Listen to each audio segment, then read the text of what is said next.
नमस्कार दोस्तों, आपका हमारे YouTube चैनल में स्वागत है। आज कक्षा 12 की किताब का संपूर्ण निचोड़ जो कि आर.एस. प्रभारी रीट चतुर्थ श्रेणी कर्मचारी अन्य महत्वपूर्ण प्रतियोगी परीक्षाओं के लिए महत्वपूर्ण रहेंगे और इसका फर्स्ट रिवीजन किया जाएगा जो कि आपके लिए बहुत ही उपयोगी रहेगा। वीडियो को लाइक कीजिए, शेयर कीजिए। चैनल को सब्सक्राइब नहीं किया तो चैनल को सब्सक्राइब जरूर कर लेंगे। राजस्थान की सामंत व्यवस्था किस पर आधारित थी? तो राजस्थान के अंदर जो सामंत व्यवस्था थी दोस्तों, वो किस पर आधारित थी, ये यहाँ पर पूछा गया है। तो ये रक्त व कुलीय संबंध पर आधारित थी, ये आपको ध्यान रखना है। रक्त व कुलीय संबंध पर आधारित थी, ये आपको ध्यान रखना है। आगे देखिए, प्रोफेसर राय चौधरी ने सामंत व्यवस्था का उदय काल माना है। तो प्रोफेसर राय चौधरी के द्वारा सामंत व्यवस्था का उदय काल क्या माना गया है? तो ये 6वीं शताब्दी माना गया है, ये आपको ध्यान रखना है। यानी कि राय चौधरी के द्वारा 6वीं शताब्दी में सामंत व्यवस्था का उद्गम हुआ था, ये आपको ध्यान रखना है। ये पूछा जा सकता है। आगे देखिए दोस्तों, जागीर शब्द किस भाषा से लिया गया है? तो जागीर शब्द आपका किस भाषा से लिया गया है? यहाँ पर फारसी भाषा से लिया गया है। ये आपका एग्जाम में पूछा जा चुका है ऑलरेडी और फिर से पूछा जा सकता है। ठीक है, तो यहाँ पर ध्यान रखना है। प्रोफेसर इरफान हबीब के अनुसार राज्य द्वारा प्रदत्त भूमि का वह भाग जिससे वह भू क्षेत्र से राजस्व वसूल करने का वैधानिक अधिकारी होता था, तो इसे क्या कहा जाता था? तो इसे जागीर कहा जाता था। ये आपको ध्यान रखना है दोस्तों, ये इंपॉर्टेंट है। और किसके अनुसार है? इरफान हबीब के अनुसार। इरफान हबीब के अनुसार राज्य द्वारा प्रदत्त भूमि का वह भाग जिससे उस भू क्षेत्र से राजस्व वसूल किया जाता था, तो ये क्या कहलाता था दोस्तों? जागीर कहलाता था। ये आपको ध्यान रखना है। आगे देखिए, वह भूमि जो राजा के द्वारा प्रशासित व नियंत्रित होती थी, तो जिसे राजा के द्वारा प्रशासित और नियंत्रित किया जाता था वो भूमि आपकी क्या कहलाती थी? तो वो आपकी खालसा कहलाती थी। आपको ध्यान रखना है। ठीक है, जिसे राजा के द्वारा प्रशासित और नियंत्रित किया जाता था वो भूमि आपकी खालसा कहलाती थी। ये आपसे एग्जाम में पूछा जा सकता है, ये आपको ध्यान रखना है। ठीक है, तो 6वीं शताब्दी आपको ध्यान रखना है। जागीर आपको फारसी भाषा का शब्द है और जागीर होता क्या है ये भी आपको ध्यान रखना है। इसके अलावा अगर आपसे पूछा जाए वो भूमि जो राजा के द्वारा प्रशासित और नियंत्रित की जाती थी वो आपकी क्या कहलाती थी? तो ये आपकी खालसा कहलाती थी। ये आपको ध्यान रखना है। ठीक है, आगे देखिए, मनसबदारी प्रथा किस मुगल शासक ने शुरू की थी? तो मनसबदारी प्रथा जो है ये किसके द्वारा शुरू की गई थी? ये आपको ध्यान रखना है। ये अकबर के द्वारा शुरू की गई थी। वेरी वेरी इंपॉर्टेंट है दोस्तों। मनसबदारी प्रथा जो है ये आपकी किसके द्वारा शुरू की गई थी? तो ये आपकी अकबर के द्वारा शुरू की गई थी। ये आपको ध्यान रखनी है। ठीक है, आगे देखिए, राजा को सामंत युद्ध व शांति के समय चाकरी देता था, ये चाकरी का अर्थ है। तो चाकरी का अर्थ क्या होता है? सेवाएं होता है। ये आपको ध्यान रखना है। मध्यकालीन पट्टा रेख से आप क्या समझते हैं? तो मध्यकालीन पट्टा रेख जो होता है दोस्तों उसे आप क्या समझते हैं? पट्टा में लिखा हुआ निर्धारित कर। पट्टा रेख का मतलब होता है दोस्तों पट्टा में जो लिखा गया कर होता है उसे ही पट्टा रेख कहा जाता है। ये आपको ध्यान रखना है। मध्यकालीन में जो कर लिया जाता था उसे पट्टा रेख कहा जाता था। आगे देखिए, मध्यकालीन भर्तुरेख से आप क्या समझते हैं? तो मध्यकालीन भर्तुरेख के बारे में यहाँ पर पूछा गया दोस्तों। भर्तुरेख से आप क्या समझते हैं? राजा द्वारा सामंत को पद्धत जागीर के पट्टे में उल्लेखित रेख के अनुसार राजस्व जो भरता था, जमा करता था, उसे क्या कहा जाता है? भर्तुरेख कहा जाता है। यानी राजा द्वारा सामंत को पद्धत जागीर के पट्टे में उल्लेखित रेख के अनुसार जो राजस्व जमा करता था उसे क्या कहा जाता है? भर्तुरेख कहा जाता है। आगे देखिए, मध्यकाल में पट्टा रेख व भर्तुरेख कर था, तो ये कैसा करता? सामंत राजा को देता था। जो पट्टा रेख है और भर्तुरेख है ये सामंत के द्वारा राजा को दिया जाता था। ये आपको ध्यान रखना है। ठीक है, सामंत राजा को देता था। वेरी वेरी इंपॉर्टेंट है, यहाँ से पूछा जा सकता है दोस्तों। मध्यकाल में पट्टा रेख और भर्तुरेख जो है ये सामंत के द्वारा राजा को दिया जाता था। आगे देखिए, मध्यकाल में रेख से तात्पर्य था, तो जागीर की अनुमानित वार्षिक राजस्व, यानी वही हो गया दोस्तों आपका रेख से क्या तात्पर्य हो जाएगा? कर से हो जाएगा। जागीर की अनुमानित वार्षिक राजस्व क्या कहलाता है? आपका रेख कहलाता है। जोधपुर में पेशकशी व हुक्मनामा किस प्रकार के करते हैं? तो जोधपुर के अंदर पेशकशी और हुक्मनामा जो करते हैं ये आपके कैसे करते हैं दोस्तों? ये उत्तराधिकारी करते हैं। ये आपसे एग्जाम में पूछा जा सकता है दोस्तों। वेरी वेरी इंपॉर्टेंट है। ठीक है, आपको ध्यान रखना है। जोधपुर के अंदर जो पेशकशी कर लिया जाता था और हुक्मनामा जो कर लिया जाता था वो आपका कैसा करता? वो आपका उत्तराधिकारी करता। और ये भी आपसे पूछा जा सकता है पेशकशी और हुक्मनामा कहां पर लिया जाता था या कहां पर प्रसिद्ध था? तो ये जोधपुर में। ठीक है, तो पेशकशी और हुक्मनामा आपका उत्तराधिकारी कर हो जाएगा। ये आपको ध्यान रखना है। आगे देखिए दोस्तों, मेवाड़ और जयपुर में उत्तराधिकारी कर को किस नाम से जाना जाता था? तो मेवाड़ के अंदर और जयपुर के अंदर उत्तराधिकारी कर को नजराना के नाम से जाना जाता था। ये आपको ध्यान रखना है। जबकि जोधपुर के अंदर पेशकशी और हुक्मनामा के नाम से जाना जाता था। तो पेशकशी और हुक्मनामा तो आपका मारवाड़ क्षेत्र का हो जाएगा और मेवाड़ और जयपुर में आपका उत्तराधिकारी कर कैसा हो जाएगा? नजराना हो जाएगा। ये आपको ध्यान रखना है। ठीक है, ये आपसे जरूर पूछा जाएगा, ध्यान रखना है। आगे देखिए मित्रों, राजपुताना की रियासतों में केर खालसा, तलवार बंदाई, नजराना, हुक्मनामा किस प्रकार के करते हैं? तो ये सभी आपके उत्तराधिकारी कर हो जाएंगे दोस्तों। तलवार बंदाई कर दोस्तों आपका किसके द्वारा लगाया गया था मेवाड़ रियासत में? तो ये आपका 1906 में लगाया गया था। किसके द्वारा लगाया गया था? पृथ्वी सिंह के द्वारा लगाया गया था। और इसके जो पिता थे 1903 में कृष्ण सिंह के द्वारा चौरी कर लगाया गया था। ये आपको ध्यान रखना है। आगे देखिए, एकमात्र ऐसी रियासत जहां मध्यकाल में उत्तराधिकारी शुल्क नहीं लिया जाता था, तो ऐसी कौन सी रियासत है जहां पर मध्यकाल में उत्तराधिकारी शुल्क नहीं लिया जाता था? तो ऐसी एकमात्र रियासत थी आपकी जैसलमेर। वेरी वेरी इंपॉर्टेंट, आपको ध्यान रखना है, काफी बार एग्जाम में पूछा जा चुका है। तो एकमात्र ऐसी रियासत जैसलमेर थी जहां पर उत्तराधिकारी शुल्क नहीं लिया जाता था। ये आपको ध्यान रखना है। आगे देखिए, राजवी, सरदार, गनायत, मुत्सदी, ये 4 प्रकार की श्रेणियां मारवाड़ में किसकी थी? तो ये 4 प्रकार की श्रेणियां राजवी, सरदार, गनायत, मुत्सदी, ये किसकी हो जाएगी? सामंतों की श्रेणियां थी। आपको ध्यान रखना है दोस्तों। वेरी वेरी इंपॉर्टेंट है। कक्षा 12वीं की किताब में आपके सामंत के बारे में दिया गया है और यहाँ से सवाल एग्जाम में पूछा जाता है। तो राजवी, सरदार, गनायत और मुत्सदी, ये 4 प्रकार की श्रेणियां आपकी किनकी हो जाएगी? सामंतों की हो जाएगी। ठीक है, ये आपको ध्यान रखना है, पूछा जा सकता है। राजवी, सरदार, गनायत, मुत्सदी। मेवाड़ में सामंतों की 3 श्रेणियां थी, उनके बारे में कुछ इन्फॉर्मेशन है, ये आप देख लीजिए और इस पर आप इंपॉर्टेंट लगाइए दोस्तों। ये सवाल आपका डेफिनेटली एग्जाम में पूछा जाएगा। सामंतों से अगर सवाल बनेगा तो यहाँ से एग्जामिनर सवाल लेने की पूरी कोशिश करेगा। मेवाड़ में जो सामंत होते थे दोस्तों उन्हें क्या कहा जाता था? उमराव कहा जाता था। ये आपको ध्यान रखना है। मेवाड़ में सामंतों की जो श्रेणियां थी उसमें एक आपकी उमराव हो जाएगी। ठीक है, प्रथम श्रेणी में सामंत कितने हो जाएंगे? आपके 16 हो जाएंगे। द्वितीय श्रेणी में 32 सामंत है और तृतीय श्रेणी के संबंध गोल के उमराव कई सौ की संख्या में होते थे। तो दोस्तों प्रथम श्रेणी के तो आपके 16 सामंत हो जाएंगे, द्वितीय श्रेणी में आपके 32 सामंत हो जाएंगे और तृतीय श्रेणी के जो सामंत थे दोस्तों उन्हें गोल के नाम से जाना जाता था। ये आपको ध्यान रखना है। ठीक है, तो ये इंपॉर्टेंट है, आपसे पूछा जा सकता है। प्रथम श्रेणी के 16 उमराव में सलूमर के सामंत का विशेष स्थान होता था। तो प्रथम श्रेणी के जो 16 सामंत है यानी उमराव, तो सलूमर के सामंत का विशेष स्थान होता था। ये आपको ध्यान रखना है। ठीक है, तो ये तीनों बातें आपको ध्यान रखनी है दोस्तों। मेवाड़ में सामंतों को उमराव कहा जाता था, प्रथम श्रेणी में आपके 16, द्वितीय श्रेणी में 32 और तृतीय श्रेणी के जो सामंत है उनको गोल कहा जाता था। ये आपको ध्यान रखना है। ठीक है, तो यहाँ से पूछा जा सकता है गोल सामंत जो थे ये कहां के प्रसिद्ध थे? तो यहाँ पे मेवाड़ के हो जाएंगे और तृतीय श्रेणी के सामंत हो जाएंगे। प्रथम श्रेणी के जो 16 उमराव थे उनमें सलूमर के सामंत का विशेष स्थान होता था। ये आपको ध्यान रखना है।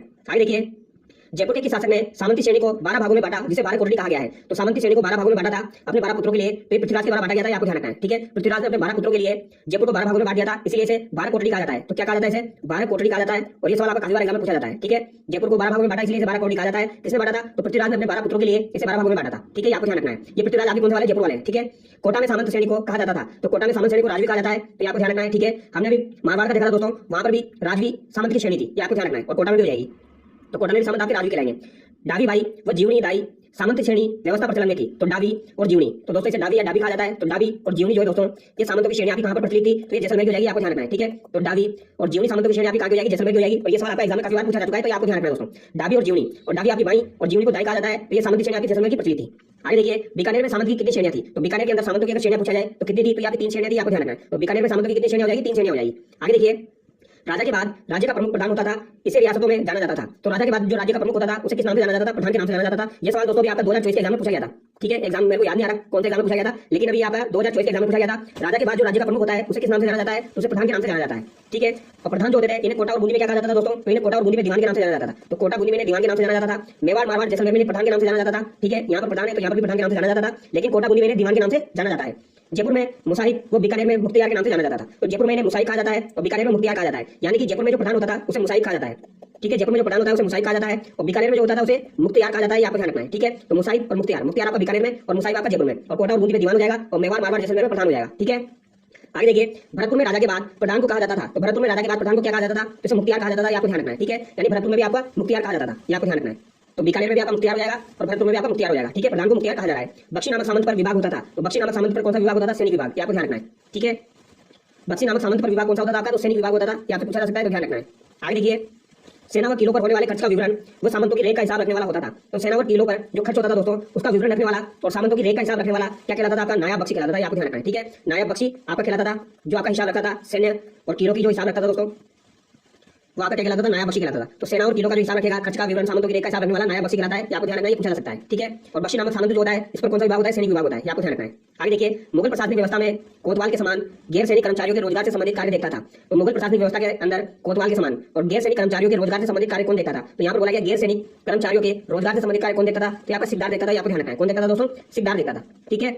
आगे देखिए, धर्मार्थ, शिक्षण कार्य, साहित्य लेखन कार्य, चारण व भाट को अनुदान स्वरूप दी गई भूमि क्या कहलाती थी। तो धर्मार्थ, शिक्षण कार्य और साहित्य लेखन के लिए जो चारण होते थे और जो भाट होते थे उनको अनुदान स्वरूप जो भूमि दी जाती थी वो क्या कहलाती थी। वेरी वेरी इंपॉर्टेंट है, इस सवाल को आप रट लेना दोस्तों। ये आपकी क्या कहलाती थी, ये आपकी दोस्तों शासन जागीर भूमि या माफी जागीर भूमि कहलाती थी, आपको ध्यान रखना है। शासन जागीर भूमि या फिर माफी जागीर भूमि कहलाती थी, आपको ध्यान रखना है, ठीक है। शासन या फिर माफी जागीर भूमि। आगे देखिए, वह भूमि जिस पर पशुओं का चारा उगाया जाता था या क्या कहलाती थी, तो जहां पर पशुओं का चारा उगाया जाता था या चारागाह भूमि, गोचर भूमि या चरनोता भूमि कहलाती थी, आपको ध्यान रखना है, ठीक है। मध्यकालीन में जागीर भूमि 4 प्रकार की थी, उसमें शामिल है। तो मध्यकालीन में जागीर भूमि 4 प्रकार की थी, उसमें क्या क्या शामिल है, सामंत जागीर, हुकूमत जागीर, भोम की जागीर और शासन जागीर। शासन जागीर मैंने आपको समझा दिया दोस्तों, जो अनुदान स्वरूप दी जाती थी, तो ये तो आपकी शासन जागीर हो जाएगी। एक आपकी सामंत जागीर है, एक हुकूमत जागीर है और एक आपकी भोम की जागीर है, ठीक है। आगे देखिए, भरतपुर के राजा सूरजमल के समय 1763 ईस्वी में भरतपुर राज्य की कृषि की आय प्रतिवर्ष थी। तो 1763 के समय भरतपुर राज्य की कृषि आय प्रतिवर्ष कितनी थी, तो 17.5 लाख थी, आपको ध्यान रखना है दोस्तों, कितनी थी, 17.5 लाख। भरतपुर के राजा सूरजमल के समय की बात की जा रही है, इस समय भरतपुर की राज्य कृषि की आय 17.5 लाख थी, आपको ध्यान रखना है। आगे देखिए, मध्यकाल में लगान वसूली जो की जाती थी, लाटा और बंटाई। तो लाटा और बंटाई क्या होती थी दोस्तों, फसल कटने योग्य होने पर जो लगान वसूली की जाती थी उसे लाटा और बंटाई कहा जाता है, ठीक है, ये आपको ध्यान रखना है। आगे देखिए, मुकाता लगान वसूली थी। तो मुकाता लगान वसूली आपकी क्या हो जाएगी, कर निर्धारण एक मुश्त का या फिर नगद। तो मुकाता लगान वसूली कर निर्धारण एक मुश्त या फिर जो नगद लिया जाता था उसे मुकाता कहा जाता है, आपको ध्यान रखना है। आगे देखिए, किस इतिहासकार ने राजस्थान की सामंती व्यवस्था के लिए इंग्लैंड की फ्यूडल व्यवस्था के समान उल्लेख किया है। तो सामंती व्यवस्था के लिए राजस्थान की जो सामंती व्यवस्था है उसके लिए इंग्लैंड की फ्यूडल व्यवस्था के समान उल्लेख किया है, तो कर्नल जेम्स टोड के द्वारा किया गया दोस्तों, ये आपको ध्यान रखना है, ठीक है। सामंत व्यवस्था मूलतः थी, तो सामंत व्यवस्था क्या थी, तो प्रशासनिक सैनिक व्यवस्था थी दोस्तों। सैनिक की जो व्यवस्था थी, प्रशासनिक सैनिक व्यवस्था, इसे सामंत व्यवस्था कहा जाता है। सामंत जागीर पर सामंत का अधिकार था। तो सामंत जागीर पर सामंत का अधिकार कैसा होता था दोस्तों, जन्मजात होता था, ये आपको ध्यान रखना है। सामंत जागीर पर सामंत का अधिकार जन्मजात होता था, यह आपसे पूछा जा सकता है। सामंत प्रशासन का मूल स्वरूप था। तो सामंत प्रशासन का मूल स्वरूप कैसा था, टेंट के समान, ये आपको ध्यान रखना है। सामंत प्रशासन का मूल स्वरूप टेंट के समान था। आगे देखिए, राजा के उत्तराधिकारी निश्चित करने में निर्णायक भूमिका निभाते थे। तो राजा के उत्तराधिकारी निश्चित करने में निर्णायक भूमिका निभाते थे। तो मुत्सदी को निश्चित करने में निर्णायक भूमिका निभाते थे राजा के उत्तराधिकारी, ये आपको ध्यान रखना है। खालसा में न्याय का कार्य करते थे। तो खालसा में न्याय का कार्य आप कौन करते थे, तो ये हाकिम करते थे। कौन करते थे दोस्तों, हाकिम, ये आपको ध्यान रखना है। आगे देखिए, बापीदार किसान। तो बापीदार किसान कौन होते थे, जो अपने खेत के स्वामी होते थे उन्हें क्या कहा जाता है, बापीदार किसान कहा जाता है, ठीक है, ये आपको ध्यान रखना है। आगे देखिए, प्रोफेसर वीसी मिश्रा ने राजस्थान का भूगोल पुस्तक में राजस्थान को कितने भौगोलिक प्रदेशों में बांटा है। तो राजस्थान का भूगोल जो पुस्तक है उसमें प्रोफेसर मिश्रा ने इसे 7 भागों में बांटा है, आपको ध्यान रखना है। भौगोलिक प्रदेशों को 7 भागों में बांटा है, ठीक है, और यहाँ पर एग्जाम में पूछा जाता है दोस्तों, ठीक है, प्रोफेसर वीसी मिश्रा ने इसे 7 भागों में बांटा है। आगे देखिए, 1971 में प्रोफेसर रामलोचन सिंह ने राजस्थान को कितने भागों में बांटा है? तो 1971 में प्रोफेसर रामलोचन सिंह, ये आपको ध्यान रखना दोस्तों, रामलोचन सिंह ने 1971 में राजस्थान को कितने भागों में बांटा है? तो 2 वृहद प्रदेश, 4 उपभाग और 12 लघु प्रदेश। तो ये आपको ध्यान रखना है, 2 तो वृहद प्रदेशों में बांटा है, 4 उपभाग में बांटा है और 12 लघु प्रदेशों में बांटा है। किसने? रामलोचन सिंह ने। यहाँ से पूछा जा सकता है दोस्तों, ठीक है। 2 वृहद प्रदेशों में रामलोचन सिंह के द्वारा बांटा गया है और 4 उपभागों में और 12 लघु प्रदेशों में। आगे देखिए, प्रोफेसर तिवारी और सक्सेना ने राजस्थान का प्रादेशिक भूगोल पुस्तक 1994 में राजस्थान प्रदेशों का निर्धारण किया है। तो प्रोफेसर तिवारी और सक्सेना ने राजस्थान का जो भौगोलिक प्रदेश है उसको प्रमुख गौण और तृतीयक और सूक्ष्म प्रदेशों में निर्धारण किया है। आपको ध्यान रखना है, प्रमुख गौण और तृतीयक और सूक्ष्म, यानी 4 भागों में बांटा है। एक तो प्रमुख, एक गौण, एक तृतीयक और एक आपका सूक्ष्म हो जाएगा, ठीक है। आगे देखिए, राजस्थान में थार मरुस्थल का विस्तार है। तो राजस्थान के अंदर थार मरुस्थल का विस्तार यहाँ पर पूछा गया दोस्तों। राजस्थान का विस्तार यहाँ पर नहीं पूछा गया है, थार मरुस्थल का विस्तार यहाँ पर पूछा गया है और ये सवाल आपसे एग्जाम में डेफिनेटली पूछा जाएगा दोस्तों। थार मरुस्थल का जो विस्तार है वो आपका 25 डिग्री उत्तरी से लेकर 30 डिग्री उत्तरी अक्षांश, यहाँ पर ध्यान रखना है, यानी कि 25 डिग्री लगभग यहाँ पर आता है और 30 डिग्री लगभग आपका यहाँ पर आता है। तो ये वाला जो क्षेत्र है ये 25 डिग्री से 30 डिग्री उत्तरी अक्षांश और 69 डिग्री 30 मिनट पूर्वी देशांतर से लेके ये आपका 70 डिग्री 75 मिनट पूर्वी देशांतर है। तो यहाँ पर 70 डिग्री 75 मिनट पूर्वी देशांतर है, आपको ध्यान रखना है और ये वेरी इंपॉर्टेंट है, यहाँ से पूछा जाएगा दोस्तों, ठीक है। थार मरुस्थल का जो विस्तार है वो 25 डिग्री उत्तरी से लेकर 30 डिग्री उत्तरी अक्षांश है और 69 डिग्री 30 मिनट से लेकर 70 डिग्री 45 मिनट पूर्वी देशांतर है, ठीक है। आगे देखिए, अरावली की चोटियों को ऊंचाई के अनुसार अवरोही क्रम में बताइए। तो अरावली की चोटियों को ऊंचाई के अनुसार सबसे पहले आपकी गुरु शिखर आ जाएगी, फिर शेर आ जाएगी, फिर आपकी दिलवाड़ा है, फिर आपकी जरगा आ जाएगी दोस्तों। गुरु शिखर की ऊंचाई कितनी है? तो 1722 मीटर है। शेर चोटी की ऊंचाई कितनी है दोस्तों? तो 1597 मीटर है, आपको ध्यान रखना है। उसके बाद आपकी दिलवाड़ा आती है और उसके बाद आपकी जरगा आती है। तो ये 2 ऊंचाई तो आपको स्पेशली ध्यान रखना है दोस्तों। बाकी दिलवाड़ा भी आपकी पूछी जा सकती है और जरगा भी आपसे पूछी जा सकती है, ठीक है। दिलवाड़ा की ऊंचाई आपकी लगभग 1442 मीटर है और जरगा की 1431 है, आपको ध्यान रखना है। आगे देखिए, पर्वत व ऊंचाई। तो जयगढ़ की जो ऊंचाई है वो 648 मीटर है, यहाँ पे ध्यान रखना है। भांगड़ आपकी अलवर में पड़ती है, इसकी ऊंचाई 649 मीटर है और सिरावास चोटी आपकी उत्तरी अरावली में पड़ती है, इसकी ऊंचाई आपकी 651 मीटर है। तो ये आपकी क्लास 12 की बुक में दी गई है, तो हो सकता है पूछी जाए, ठीक है। तो जयगढ़ की ऊंचाई 648 मीटर है, भांगड़ की 649 मीटर है और सिरावास चोटी आपकी 651 मीटर है, ठीक है। आगे देखिए, पर्वत श्रेणी अरावली की है, तो अचलगढ़ अरावली की है, कुंभलगढ़ भी अरावली की है, नागपाड़ भी अरावली की है, ठीक है। अचलगढ़ आपका सिरोही में पड़ता है, कुंभलगढ़ आपका राजसमंद में पड़ता है, नागपाड़ आपका अजमेर में पड़ता है, ठीक है। आगे देखिए दोस्तों, भारतीय अर्थव्यवस्था में राजस्थान की भूमिका और सामाजिक विकास, ये आपका कक्षा 12 के अंदर टॉपिक दिया गया है, तो इसको हम देख लेते हैं। रियासत काल में अड़सठा क्या है? तो अड़सठा किसे कहा जाता है दोस्तों? ये यहाँ पर पूछा गया है। तो अड़सठा किसे कहा जाता है? जयपुर राज्य का भूमि संबंधी जो रिकॉर्ड होता है, यानी कि जयपुर राज्य का भूमि संबंधी जो रिकॉर्ड होता है दोस्तों, उसे अड़सठा कहा जाता है। आपको ध्यान रखना दोस्तों, यहाँ से पूछा जा सकता है। तो अड़सठा जयपुर राज्य का भूमि संबंधी जो रिकॉर्ड होता है उसे अड़सठा कहा जाता है। आगे देखिए, रियासतकालीन राज्य में प्रचलित चीरा नाम है। तो चीरा किसका नाम है? यह तहसील प्रशासन का नाम है दोस्तों। तो तहसील प्रशासन को रियासतकालीन में क्या कहा जाता था? चीरा कहा जाता था, आपको ध्यान रखना है, ठीक है। तो तहसील प्रशासन को क्या कहा जाता है? चीरा कहा जाता है। जबकि मध्यकालीन राजस्थान में एक भू राजस्व प्रणाली थी, तो जबकि मध्यकालीन राजस्थान में एक भू राजस्व प्रणाली आपकी क्या हो जाएगी? भू लगान निर्धारण की एक विधि हो जाएगी। तो भू लगान निर्धारण की एक विधि आपकी हो जाएगी जबकि मध्यकालीन विधि, ठीक है। आगे देखिए, जागीरदार द्वारा अपनी जागीर का दौरा करने के समय किसानों से लिया जाने वाला कर क्या कहलाता था? तो जागीरदार द्वारा अपनी जागीर का दौरा करने के समय किसानों से जो कर लिया जाता था उसे खिड़की लाख कहा जाता था, आपको ध्यान रखना है। क्या कहा जाता था? खिड़की लाख कहा जाता था। तो ये इंपॉर्टेंट पूछा जा सकता है, जागीरदार द्वारा अपनी जागीर का जब दौरा किया जाता था तो उस समय खिड़की लाख कर लिया जाता था, यहाँ से पूछा जा सकता है। आगे देखिए, भू राजस्व के कर्मचारियों द्वारा किसानों से कर के अलावा जो अवैध राशि वसूल की जाती थी उसे कहा जाता था। तो भू राजस्व के कर्मचारियों द्वारा किसानों से कर के अलावा जो अवैध राशि वसूल की जाती थी उसे दस्तूर लाख कहा जाता है, आपको ध्यान रखना है। और ये इंपॉर्टेंट है, यहाँ पे एग्जाम में पूछा जा चुका है दोस्तों, वेरी इंपॉर्टेंट है, ठीक है। तो भू राजस्व के कर्मचारियों द्वारा किसानों से कर के अलावा जो अवैध राशि ली जाती थी उसे दस्तूर लाख कहा जाता है। तो यहाँ पे ध्यान रखना, जो अवैध राशि ली जाती है उसे दस्तूर लाख कहा जाता था। आगे देखिए, कर से संबंधित कुछ इंपॉर्टेंट तथ्य है वो देखिए आप। लाचो क्या होता है दोस्तों? खर्च की पूर्ति हेतु लिया जाने वाला कर। तो खर्च की पूर्ति हेतु लिया जाने वाला कर आपका लाचो कहलाता है, यहाँ से पूछा जा सकता है। अखराई क्या होता है? राजकोष में जमा होने वाली राशि पर दी जाने वाली रसीद हेतु कर। तो राजकोष में जमा होने वाली राशि पर दी जाने वाली रसीद हेतु कर आपका अखराई कहलाता है, ठीक है। और डांड क्या होता है दोस्तों? आपका एक राज्य से दूसरे राज्य में ले जाने वाला जो सामान है उस पर जो कर लगाया जाता था वो आपका डांड कहलाता है, आपको ध्यान रखना है। तो सामान पर लगने वाला कर एक राज्य से दूसरे राज्य में जब ले जाएंगे तो डांड कर लगता है, आपको ध्यान रखना है। और अखराई आपका कर लगता है राजकोष में जमा होने वाली राशि पर दी जाने वाली रसीद हेतु कर, ठीक है। और खर्च की पूर्ति के लिए जो कर लगता है आपका वो लाचो कर हो जाएगा। आगे देखिए, वे राजपूत जिन्होंने राज्य की रक्षा या राजकीय सेवाओं के लिए अपना बलिदान दिया हो उन्हें नाम मात्र के कर पर भूमि दी जाती थी, तो वो क्या कहलाते थे? आपके भूमि कहलाते थे, आपको ध्यान रखना है, यहाँ से पूछा जा सकता है दोस्तों। वे राजपूत जिन्होंने राज्य की रक्षा और राजकीय सेवाओं के लिए अपना बलिदान दे दिया उन्हें नाम मात्र के कर पर भूमि दी जाती थी, तो वो क्या कहलाते थे? आपके भूमि कहलाते थे। तो वो क्या कहलाते थे? आपके भूमि कहलाते थे, ये आपको ध्यान रखना है, इंपॉर्टेंट है, पूछा जा सकता है। जयपुर रियासत में आयात निर्यात, सीमा शुल्क तथा चुंगी कर को सामूहिक रूप से क्या कहा जाता था? तो आयात निर्यात कर, सीमा शुल्क और चुंगी कर को जयपुर रियासत के अंदर सायर कहा जाता था, आपको ध्यान रखना है, ठीक है। सायर, तो सायर का कौन सा हो जाएगा? जयपुर रियासत वाला हो जाएगा, आयात निर्यात, सीमा शुल्क और चुंगी कर हो जाएगा। आगे देखिए, मुसाहिब क्या है? तो मुसाहिब आपका क्या हो जाएगा दोस्तों? आपको ज्यादा टेंशन नहीं लेनी है, आराम से पढ़ाई करनी है, इन चीजों को आपको एक बार देख लेना है। जब सवाल आपसे पूछा जाएगा तो आपको अपने आप याद आ जाएगा, भूमिया ऑप्शन में दिया जाएगा तो आपका दिमाग अपने आप काम करेगा। जब बलिदान किया जाता है तो नाम मात्र के कर पर भूमि दी जाती है तो भूमिया कहलाता है। सायर आपके दिमाग में अपना काम कर जाएगा, बस आप एक बार सुन लीजिए इंपॉर्टेंट से। मुसाहिब क्या है? तो मुसाहिब आपका रियासत का प्रधानमंत्री हो जाएगा। तो मुसाहिब क्या हो जाएगा दोस्तों? रियासत का प्रधानमंत्री हो जाएगा, आपको ध्यान रखना है। मुसाहिब क्या हो जाएगा? रियासत का प्रधानमंत्री। आगे देखिए, मध्यकालीन राजस्व व्यवस्था में किस भूमि पर शिकार करने का अधिकार था? तो मध्यकालीन राजस्थान व्यवस्था में किस भूमि पर शिकार करने का अधिकार था? तो खालसा और चरनोद। तो खालसा भूमि और चरनोद भूमि पर शिकार कर सकते थे आप। तो खालसा भूमि और चरनोद भूमि पर शिकार कर सकते थे, आपको ध्यान रखना है। आगे देखिए, भारत में किस वर्ष उदारीकरण का प्रारंभ हुआ? तो भारत में किस वर्ष उदारीकरण का प्रारंभ हुआ था? तो 1991-92 में हुआ था, ठीक है। ये आपको ध्यान रखना है, उदारीकरण का प्रारंभ कब हुआ था? 1991-92 में हुआ था। बेसिक का सवाल है, काफी बार ये एग्जाम में पूछा जाता है दोस्तों। आगे देखिए दोस्तों, 2011 की जनगणना के अनुसार जनसंख्या में राजस्थान का देश में स्थान है। तो राजस्थान का देश में कौन सा स्थान हो जाएगा? राजस्थान का देश में 8वां स्थान हो जाएगा, आपको ध्यान रखना है। ठीक है, 2011 की जनगणना के अनुसार। आगे देखिए, राजस्थान राज्य सड़क परिवहन निगम आरएसआरटीसी की शुरुआत कब हुई? तो राजस्थान राज्य सड़क परिवहन निगम आरएसआरटीसी की शुरुआत आपकी 1 अक्टूबर 1964 को हुई थी, आपको ध्यान रखना है। कब हुई थी दोस्तों? ये आपकी 1 अक्टूबर 1964 को हुई थी। ये आपसे एग्जाम में जरूर पूछा जाएगा। राजस्थान राज्य सड़क परिवहन निगम आरएसआरटीसी की स्थापना आपकी 1 अक्टूबर 1964 को हुई थी। ठीक है, आगे देखिए, स्वतंत्रता से पूर्व राजस्थान की रियासत में हवाई अड्डा था। तो स्वतंत्रता से पूर्व राजस्थान की कौन सी रियासत में हवाई अड्डा था? तो ये आपका जोधपुर में था, ये आपको ध्यान रखना है। ठीक है, यहाँ से पूछा जा सकता है दोस्तों, स्वतंत्रता मिलने से पहले राजस्थान की रियासत में किस रियासत में हवाई अड्डा था? तो ये जोधपुर में था, ये आपको ध्यान रखना है। आगे देखिए, राजस्थान का एकमात्र अंतरराष्ट्रीय हवाई अड्डा किस जिले में है? तो ये आपका जयपुर जिले में हो जाएगा दोस्तों। आगे देखिए मित्रों, पंजाब हरियाणा राजस्थान राज्य की संयुक्त परियोजना भाखड़ा नागल में राजस्थान का हिस्सा है। तो भाखड़ा नागल में राजस्थान का हिस्सा कितना हो जाएगा? 15.2% हो जाएगा, ये आपको ध्यान रखना है। ठीक है, और ये किसका संयुक्त उपक्रम है? पंजाब हरियाणा राजस्थान का भाखड़ा नागल जो है संयुक्त उपक्रम है, और यहाँ पर राजस्थान की भूमिका कितनी है? 15.2%, ये आपको ध्यान रखना है। राजस्थान का हिस्सा 15.2% है। आगे देखिए, चंबल परियोजना से किस बांध से विद्युत उत्पादित नहीं होती है? तो चंबल परियोजना से किस बांध से विद्युत उत्पादित नहीं होती है? तो कोटा बैराज जो है दोस्तों, ये आपका विद्युत का उत्पादन नहीं करता है। ये काफी बार मैं आपको बता चुका हूं, कोटा बैराज जो है ये विद्युत का उत्पादन नहीं करता है। और सर्वाधिक प्रदूषित जो है आपका, वो भी कौन सा है? आपका कोटा बैराज है, ये आपको ध्यान रखना है। ठीक है, कोटा बैराज का निर्माण जो है प्रथम चरण में हुआ था। आगे देखिए, मध्य प्रदेश और राजस्थान की संयुक्त परियोजना चंबल नदी परियोजना में राजस्थान का हिस्सा है। तो चंबल नदी परियोजना में राजस्थान का हिस्सा 50% है, ये आपको ध्यान रखना है। और इसके अलावा एमपी का कितना है? एमपी का भी 50% है, तो 50-50 हो जाएगा। और अगर आपसे पूछा जाए दोस्तों, माही विलास सागर परियोजना जो है उसमें राजस्थान का हिस्सा कितना है? तो उसमें 45% है। और उसमें गुजरात का हिस्सा कितना है? तो गुजरात का हिस्सा उसमें 55% है। तो राजस्थान और गुजरात की संयुक्त परियोजना आपकी माही विलास सागर परियोजना, ये आपको ध्यान रखना है। आगे देखिए, चंबल घाटी परियोजना में कौन सा बांध प्रथम चरण में बना? तो प्रथम चरण में आपका कौन सा बांध बना था? तो एक तो आपका गांधी सागर बांध बना था, जो कि आपका मंदसौर एमपी में स्थित है, और एक आपका कोटा बैराज बना था, ये आपका प्रथम चरण में बना था। दूसरे चरण में आपका राणा प्रताप सागर बांध बना था दोस्तों, ये आपको ध्यान रखना है। और तीसरे चरण में आपको कौन सा बांध बना था? जवाहर सागर बांध बना था, ये आपको ध्यान रखना है। ठीक है, आगे देखिए, राजस्थान और गुजरात के बीच माही नदी के जल उपयोग को लेकर समझौता कब हुआ? तो माही नदी के जल उपयोग को लेकर राजस्थान और गुजरात के मध्य समझौता का 1966 में हुआ था। वेरी इंपॉर्टेंट है, ये सवाल फ्यूचर में आपका जरूर बनेगा दोस्तों। तो 1966 आपको ध्यान रखना है। राजस्थान और गुजरात के मध्य समझौता कब हुआ था? माही नदी को लेकर, ये 1966 में हुआ था। आगे देखिए दोस्तों, जाखम सिंचाई परियोजना की कहां पर स्थित है? तो यहाँ की प्रतापगढ़ में स्थित है। बिशनपुर सिंचाई परियोजना की कहां पर स्थित है? तो टोंक में स्थित है दोस्तों। और सोनकमला अम्बा सिंचाई परियोजना की कहां पर हो जाएगी? तो सोनकमला अम्बा सिंचाई परियोजना की डूंगरपुर में हो जाएगी, आपको ध्यान रखना है। और मेजाबान कहां पर हो जाएगा? आपको भिलवाड़ा में हो जाएगा। ठीक है, तो सोनकमला अम्बा डूंगरपुर की हो जाएगी, मेजाबान आपका भिलवाड़ा का हो जाएगा। आगे देखिए मित्रों, सोना कल्याण, मैक्सिकन, सोनालिका, कोहिनूर किस फसल की किस्म है? तो सोना कल्याण, मैक्सिकन, सोनालिका और कोहिनूर आपकी गेहूं की किस्म हो जाएगी, आपको ध्यान रखना है। ठीक है, वेरी इंपॉर्टेंट है, काफी बार एग्जाम में पूछा जाता है। ज्योति RS6 किस फसल की किस्म है? तो ज्योति और RS6 जो है दोस्तों, ये आपकी जोकी किस्म है, ये आपको ध्यान रखना है। किसकी हो जाएगी? आपकी जोकी हो जाएगी। और राजकिरण जो है दोस्तों, ये भी आपकी जोकी किस्म है। अमेरिकन कपास मुख्यतः किस जिले में होती है? तो अमेरिकन कपास आपकी मुख्यतः कौन से जिले में होती है? तो आपकी श्रीगंगानगर में होती है, आपको ध्यान रखना है। कहां पर होती है? अमेरिकन कपास आपकी श्रीगंगानगर में होती है।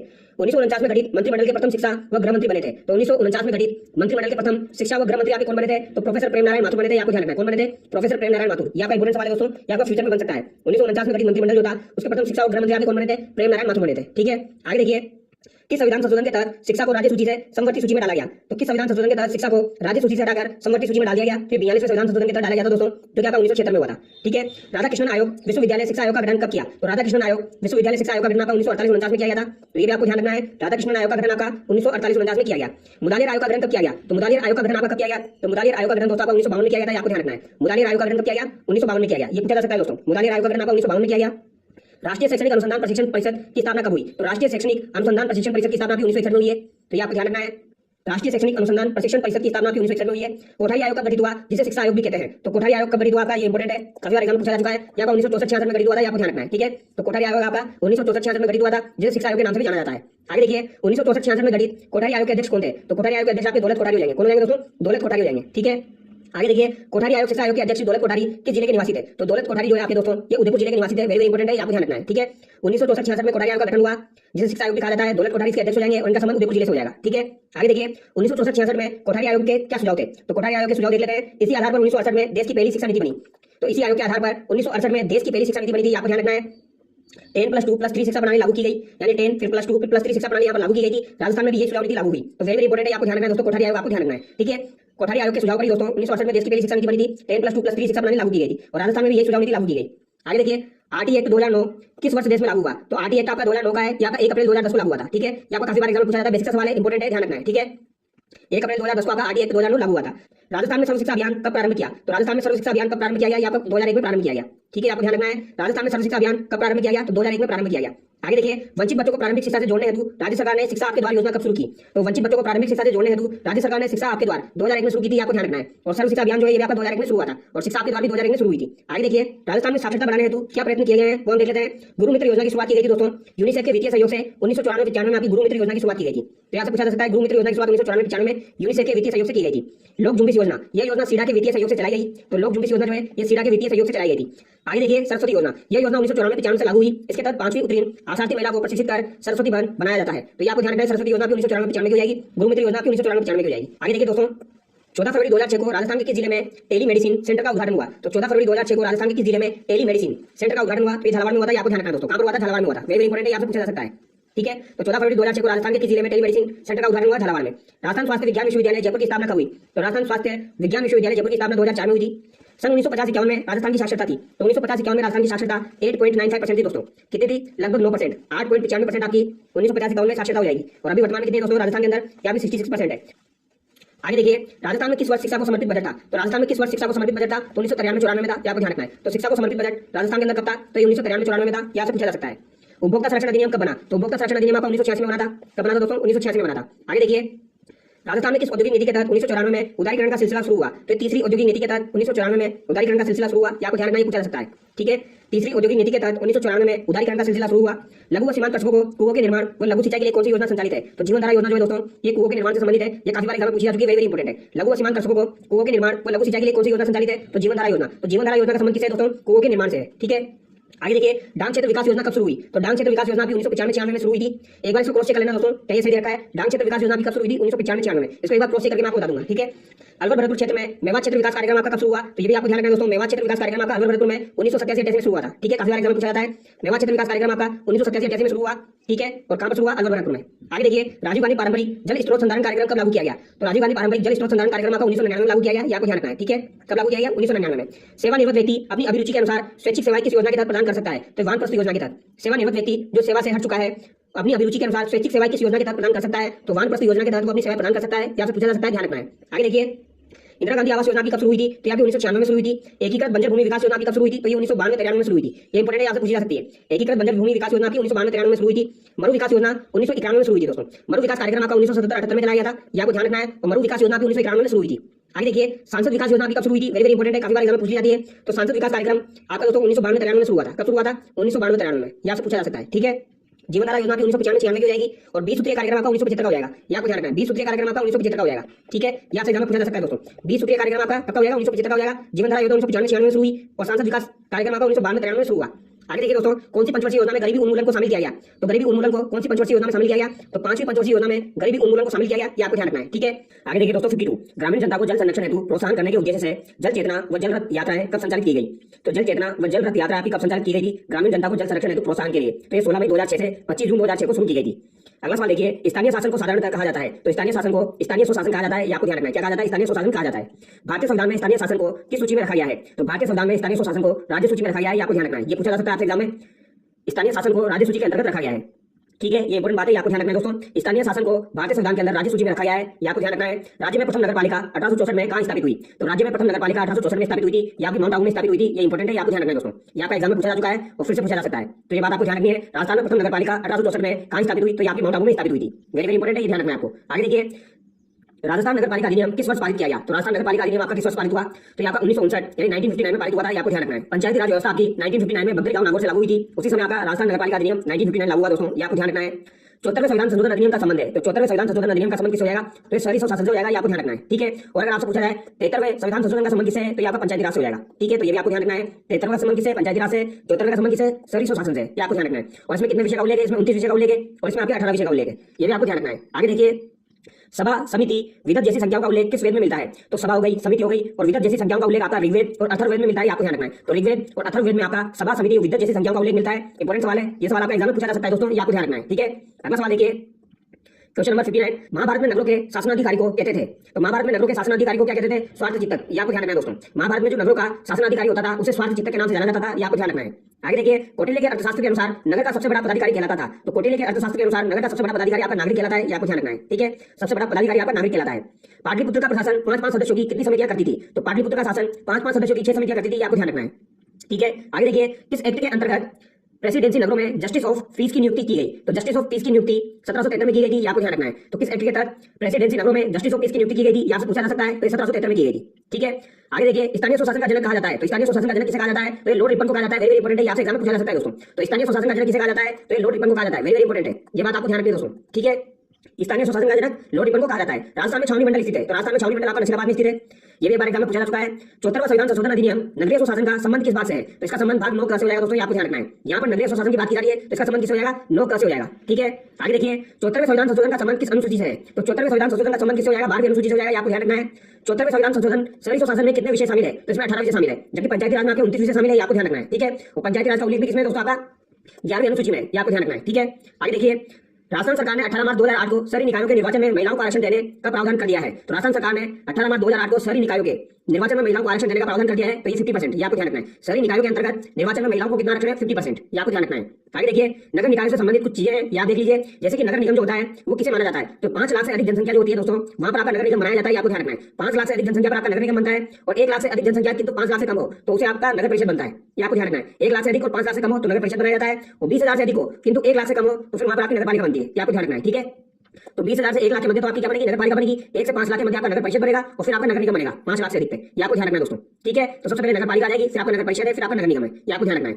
आगे देखिए नगर निगमों की स्थापना वर्ष हम देख लेते हैं। जयपुर और जोधपुर नगर निगम की स्थापना कब हुई थी? तो ये 1992 में हुई थी। और कोटा नगर निगम की स्थापना कब हुई थी? 1993 में हुई थी। तो 1992 में तो आपके जयपुर और जोधपुर नगर निगम की स्थापना हुई थी। 1993 में आपके कोटा नगर निगम की स्थापना हुई थी, और बीकानेर और अजमेर नगर निगम की स्थापना की 2008 में हुई थी। तो बीकानेर और अजमेर नगर निगम की स्थापना की 2008 में हुई थी, आपको ध्यान रखना है। ठीक है, आगे देखिए नगर निकायों से संबंधित पदाधिकारियों के बारे में। तो नगर निकायों से संबंधित पदाधिकारियों के बारे में देख लेते हैं। नगर निगम का जो पदाधिकारी होता है उसे महापौर या मेयर कहा जाता है दोस्तों, और नगर परिषद का जो अधिकारी होता है उसे सभापति कहा जाता है, और नगर पालिका का जो अधिकारी होता है उसे अध्यक्ष कहा जाता है, ये आपको ध्यान रखना है। तो नगर पालिका का अधिकारी तो आपका अध्यक्ष कहलाएगा, नगर परिषद का अधिकारी आपका सभापति कहलाएगा, और नगर निगम का अधिकारी आपका महापौर या मेयर कहलाता है, ये आपको ध्यान रखना है। इंपॉर्टेंट बात है, ये आपके एग्जाम में पूछी जा सकती है। ठीक है, नगर पालिका का अधिकारी अध्यक्ष हो जाएगा, और नगर परिषद का आपका सभापति हो जाएगा। बचा क्या? नगर निगम, तो नगर निगम का आपका महापौर या मेयर हो जाएगा। ठीक है, आगे देखिए जैव विविधता के कारण किस राष्ट्रीय उद्यान को यूनेस्को द्वारा विश्व प्राकृतिक धरोहर घोषित किया गया? तो जैव विविधता के कारण किस राष्ट्रीय उद्यान को यूनेस्को द्वारा विश्व प्राकृतिक धरोहर घोषित किया गया? तो विश्व प्राकृतिक धरोहर केवलादेव को घोषित किया गया, आपको ध्यान रखना है। किसको घोषित किया गया दोस्तों? केवलादेव को घोषित किया गया, और ये आपकी इंपॉर्टेंट है, आपको ध्यान रखना है दोस्तों। ठीक है, जैव विविधता के कारण केवलादेव को विश्व प्राकृतिक धरोहर में शामिल किया गया, और ये आपका 1985 में शामिल किया गया था, ये आपको ध्यान रखना है। ठीक है, आगे देखिए राजस्थान वानिकी एवं जैव विविधता परियोजना किस देश के सहयोग से चल रही है? तो राजस्थान वानिकी एवं जैव विविधता परियोजना आपकी जापान के सहयोग से चल रही है, ये आपको ध्यान रखना है। ठीक है, जायका परियोजना जो है दोस्तों ये आपकी किसके सहयोग से चल रही है? जापान के सहयोग से चल रही है। इंपॉर्टेंट एग्जाम में पूछी जाती है। पानी में रंगाई छपाई उद्योग के कारण कौन सी नदी जल प्रदूषण के कारण प्रदूषित हो रही है? तो ये आपकी लूनी नदी प्रदूषित हो रही है। ये सारी चीजें आपकी क्लास 12 की किताब में दी गई है दोस्तों। ठीक है, ये सवाल आपका काफी बार एग्जाम में पूछा जा चुका है। ये पाली आपको ध्यान रखना है। पाली में रंगाई छपाई उद्योग के कारण कौन सी नदी जल प्रदूषण के कारण प्रदूषित हो रही है? तो आपकी लूनी नदी हो जाएगी। ठीक है, राजस्थान के दक्षिण भाग में नाहरू रोग का कारण कौन सा प्रदूषण है? तो ये इंपॉर्टेंट सवाल है आपका, यहाँ पर एग्जाम में पूछा जाएगा दोस्तों, ध्यान रखना है। नारू रोग का कारण क्या हो जाएगा? तो यहाँ पर जल प्रदूषण हो जाएगा, आपको ध्यान रखना है। ठीक है, नाहरू रोग का कारण क्या हो जाएगा? आपका जल प्रदूषण हो जाएगा। और ये दक्षिणी भाग में, राजस्थान के दक्षिणी भाग में, ये भी आपको ध्यान रखना है। ठीक है, राजस्थान के दक्षिणी भाग में नाहरू रोग का कारण आपका जल हो जाएगा, ये आपको ध्यान रखना है। ध्वनि का मापन किससे होता है? तो ध्वनि का मापन आपका डेसिबल से होता है, आपको ध्यान रखना है। वार्तालाप के लिए कितने डेसिबल ध्वनि आती गई है? तो ये 60, ये आपको ध्यान रखना है। ठीक है, जो हम बातचीत करते हैं तो वार्तालाप के लिए आपकी 60 डेसिबल ध्वनि मापी गई है, और ध्वनि का मापन डेसिबल में किया गया है। ध्वनि प्रदूषण नियंत्रण हेतु राजस्थान कोलाहल नियंत्रण एक्ट कब बना? तो ध्वनि प्रदूषण नियंत्रण हेतु राजस्थान कोलाहल नियंत्रण एक्ट आपका कब बना था? तो ये 1963 में बना था, ये आपको ध्यान रखना है दोस्तों। कब बना था? 1963 में, 1963 में बना था ध्वनि प्रदूषण नियंत्रण हेतु राजस्थान कोलाहल नियंत्रण एक्ट। तो ये पूछा जा सकता है राजस्थान कोलाहल नियंत्रण एक्ट आपका कब बना? तो ये आपका 1963 में बना था। ठीक है, अगला सवाल देखिए दोस्तों, क्वेश्चन नंबर 79 देखिए राजस्थान में सेम की समस्या किन जिलों में देखने को मिलती है? तो सेम की समस्या आपकी श्रीगंगानगर हनुमानगढ़ में देखने को मिलती है। काफी बार ये सवाल एग्जाम में पूछा जाता है, बेसिक सा सवाल है, आपको ध्यान रखना है। ठीक है, सेम की समस्या आपकी श्रीगंगानगर हनुमानगढ़ में देखी जा सकती है। चंबल नदी सबसे अधिक कहां प्रदूषित है? तो दोस्तों चंबल नदी सबसे अधिक प्रदूषित कहां पर है? अगर आपसे पर्टिकुलर क्षेत्र पूछा जाए तो ये धौलपुर क्षेत्र में सबसे अधिक प्रदूषित है, ये आपको ध्यान रखना है। ठीक है, चंबल नदी आपकी धौलपुर क्षेत्र में सबसे अधिक प्रदूषित है, ये आपको ध्यान रखना है दोस्तों। ठीक है, और अगर आपसे पर्टिकुलर बैराज पूछा जाए तो ये कोटा बैराज के आसपास सर्वाधिक प्रदूषित है, ये भी आपको ध्यान रखना है। ठीक है, आगे देखिए डार्क जोन किसे कहते हैं? तो डार्क जोन भूजल की संकट की स्थिति जो होती है उसे डार्क जोन कहा जाता है। तो भूजल जो होता है उसकी संकट की स्थिति होती है उसे डार्क जोन के नाम से जाना जाता है। हरित राजस्थान कार्यक्रम का संबंध है तो वृक्षारोपण से हो जाएगा। हरित राजस्थान कार्यक्रम का संबंध किस हो जाएगा? वृक्षारोपण से हो जाएगा, ये आपको ध्यान रखना है। ठीक है, आगे देखिए सूचना का अधिकार अधिनियम 2005 किस वर्ष पूरे देश में लागू हुआ? तो सूचना का अधिकार अधिनियम एक तो आपका 2005 का हो जाएगा, लागू आपका 12 अक्टूबर 2005 को हुआ था, ये आपको ध्यान रखना है। ठीक है, 12 अक्टूबर 2005 को लागू हुआ था आपका सूचना का अधिकार अधिनियम। ठीक है, अगला सवाल देखिए केंद्रीय सूचना का अधिकार अधिनियम 2005 प्रभावी होने पर राजस्थान सरकार द्वारा किस वर्ष के राजस्थान सूचना का अधिकार अधिनियम को निरस्त कर दिया गया? तो आपको ध्यान रखना दोस्तों, सन 2000 का जो आपका राजस्थान सूचना का अधिकार अधिनियम था उसको निरस्त कर दिया गया था, आपको ध्यान रखना दोस्तों, जब आपका 2005 का प्रभावी हुआ था। ठीक है, आगे देखिए सूचना का अधिकार आवेदन को अपने आवेदन पत्र के साथ कितने रुपए का शुल्क देना होता है? तो सूचना का अधिकार आवेदन को अपने आवेदन पत्र के साथ, यानी यहाँ पर आवेदक है दोस्तों, आवेदक को अपने आवेदन पत्र के अनुसार कितने रुपए का शुल्क देना होता है? तो यहाँ पर 10 रुपए का शुल्क देना होता है, आपको ध्यान रखना है। ठीक है, सूचना के अधिकार अधिनियम के तहत आवेदन के कितने दिनों के अंदर सूचना प्राप्त कर सकते हैं? तो आवेदन के 30 दिनों के अंदर आप सूचना प्राप्त कर सकते हैं, और आपको 10 रुपए का शुल्क देना होता है, ये आपको ध्यान रखना है। ठीक है, तो आवेदन करने के 30 दिन बाद आपको सूचना मिल जाती है, 30 दिन के अंदर विदिन 30 डेज आपको सूचना मिल जाती है। सूचना के अधिकार के तहत प्रथम अपील सूचना प्राप्ति के बाद 30 दिन के अंदर तथा द्वितीय अपील लेने की तिथि से कितने दिन के भीतर अपील की जा सकती है? तो सवाल को ध्यान से समझ लीजिए, ये सवाल एग्जाम में पूछा जाता है। सूचना के अधिकार के तहत प्रथम अपील सूचना प्राप्ति के बाद 30 दिन के अंदर तथा द्वितीय अपील लेने की तिथि से कितने दिन के भीतर अपील की जा सकती है? तो ये 90 दिन के भीतर आपकी अपील की जा सकती है, आपको ध्यान रखना है। ठीक है, आगे देखिए संविधान के भाग 3 मौलिक अधिकार में उल्लेखित अनुच्छेदों के बारे में अनुच्छेद 14 में दोस्तों नागरिकों समान कानूनी संरक्षण, तो यहाँ पर ध्यान रखना है अनुच्छेद 14 में आपका नागरिकों के समान कानूनी संरक्षण ये आपका अनुच्छेद 16 में दिया गया है। अनुच्छेद 16 में लोक नियोजन में अवसर की समानता दी गई है। तो लोक नियोजन में अवसर की समानता किसमें दी गई है? अनुच्छेद 16 में दी गई है। अनुच्छेद 23 में मानव के अवैध व्यापार, बलपूर्वक श्रम और शोषण का प्रतिरोध दिया गया है। तो ये भी आपको ध्यान रखना है, मानव के अवैध व्यापार, बलपूर्वक श्रम और शोषण का प्रतिशोध जो है या प्रतिरोध जो है वो किसमें दिया गया है? वो आपका अनुच्छेद 23 में दिया गया है। ये आपको ध्यान रखना है। अनुच्छेद 24 देखिए, कारखानों में बालकों के नियोजन पर प्रतिबंध आपका अनुच्छेद 24 में दिया गया है। अनुच्छेद 21 में आपका जीवन व दैहिक स्वतंत्रता दी गई है और अनुच्छेद 17 में आपका अस्पष्टता का निषेध दिया गया है। ये आपको ध्यान रखना है। अस्पष्टता का निषेध आपका अनुच्छेद 17 में दिया गया है। जीवन और दैहिक स्वतंत्रता आपके अनुच्छेद 21 में दी गई है और कारखानों में बालकों से आप काम नहीं कराएंगे उस पर प्रतिबंध आपका अनुच्छेद 24 में दिया गया है। ठीक है, अगला सवाल देखिए, राष्ट्रीय मानवाधिकार आयोग की स्थापना कब हुई? तो राष्ट्रीय मानवाधिकार आयोग की स्थापना आपकी 1993 में हुई थी। आपको ध्यान रखना है, यहाँ पर राष्ट्रीय की बात की जा रही है। तो राष्ट्रीय मानवाधिकार आयोग की स्थापना आपकी 1993 में हुई थी और राज्य मानवाधिकार आयोग का गठन कब हुआ था? 1999 में हुआ था। तो अगर राजस्थान राज्य की बात की जाए तो राज्य मानवाधिकार आयोग का गठन कब हुआ था? 1999 में हुआ था। आपको ध्यान रखना है। राज्य मानवाधिकार संशोधन अधिनियम 2006 के अनुसार आयोग में अध्यक्ष सहित कितने सदस्य होते हैं? तो राज्य मानवाधिकार संशोधन अधिनियम 2006 के अनुसार आयोग में कितने सदस्य हो सकते हैं अध्यक्ष सहित? तो यहाँ पे 3 हो सकते हैं। आपको ध्यान रखना है। ठीक है, अध्यक्ष सहित आपके 3 हो सकते हैं, यानी 1+2। ठीक है, आगे देखिए, संविधान के किस अनुच्छेद के तहत बच्चों को शिक्षा उपलब्ध कराने को माता पिता एवं अभिभावक का मौलिक कर्तव्य माना गया है? तो ये अनुच्छेद 51 का है। ठीक है, मौलिक कर्तव्य का उल्लेख किसमें? आपका अनुच्छेद 51 का है। आपको ध्यान रखना है। ठीक है, आगे देखिए, बाल श्रम नियंत्रण वो प्रतिषेध अधिनियम कब पारित हुआ? तो बाल श्रम नियंत्रण और प्रतिषेध अधिनियम आपका 1986 में पारित हुआ था। आपको ध्यान रखना है। ठीक है, कब पारित हुआ? 1986 में आपका पारित हुआ है। आगे देखिए, कन्या भ्रूण हत्या को रोकने के लिए एक्ट कब बना? तो कन्या भ्रूण हत्या को रोकने के लिए एक्ट आपका कब बना? तो ये 1994 में बना था। तो कन्या भ्रूण हत्या को रोकने के लिए आपका एक्ट कब बना? 1994 में बना था। ये आपको ध्यान रखना है। समेकित बाल विकास योजना कब प्रारंभ की गई? तो समेकित बाल विकास योजना आपके एग्जाम में पूछी जा चुकी है। ये आपकी 1975 में प्रारंभ की गई थी। आपको ध्यान रखना है। ठीक है, समेकित बाल विकास योजना आपकी 1975 में प्रारंभ की गई। राजस्थान राज्य बाल अधिकार संरक्षण आयोग का गठन कब किया गया? तो राजस्थान राज्य बाल अधिकार संरक्षण आयोग का गठन आपका फरवरी 2010 में किया गया था। तो ये भी आपको ध्यान रखना है। राज्य बाल अधिकार संरक्षण आयोग का गठन फरवरी 2010 में किया गया।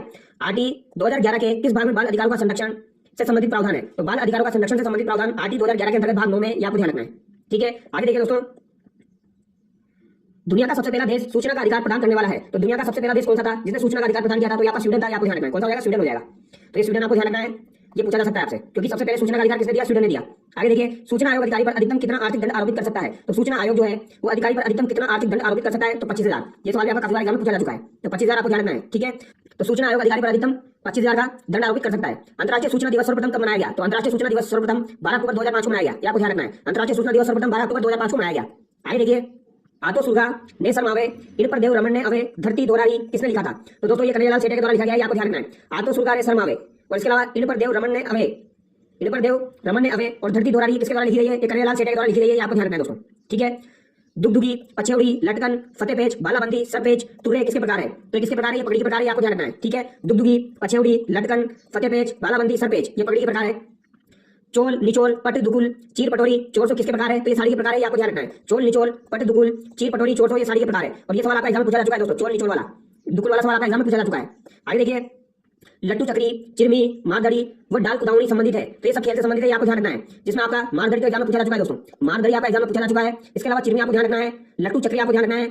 इसके अलावा डाल कुदावनी, तो डाल कुदावनी जो है नाम से पता लग रहा है आपके खेल से संबंधित है। ठीक है, आगे देखिए, ताश, गंजीफा, चरभर, नाचारी, ज्ञान चौपड़, चौपड़ चौसर, गीता आदि है। तो ये भी आपके खेल से संबंधित है। आपको ध्यान रखना है। जिसमें नाचारी शब्द आपका पूछा जा चुका है दोस्तों। नाचारी का संबंध किससे है? तो खेल से है। इसके अलावा ज्ञान चौपड़ आपको ध्यान रखना है। चौपड़ चौसर आपको ध्यान रखना है। गीता ध्यान रखना है दोस्तों। गीता ठीक है पूछा जा सकता है। गंजीफा ध्यान रखना है। चरभर ध्यान रखना है और ताश आपको ध्यान रखना है। ठीक है, ये किससे संबंधित है? खेल से संबंधित है। उदयपुर में किस पर्व पर पतंगबाजी का विशेष महत्व है?